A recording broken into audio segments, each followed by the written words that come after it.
Hi, magandang tanghali. Nandito na naman ang madiskarting nanay.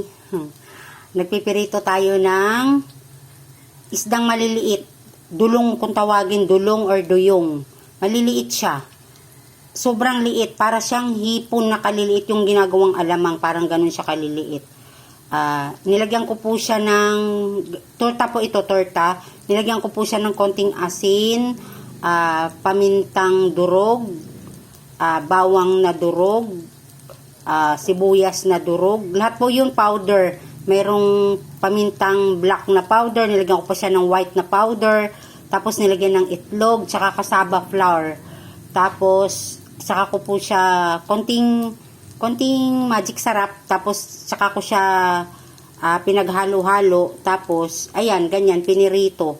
Cassava flour po yung nilagay ko kasi mas malutong pag cassava flour kaysa sa harina. Yun po yung gusto ko. Pero kayo, kung anong available sa inyo, pwede naman. May naluto na po tayong isa. Ito oh.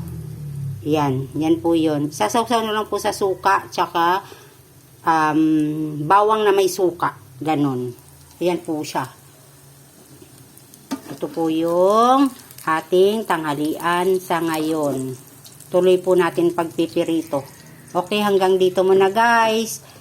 Thank you for watching. Hanggang mamaya.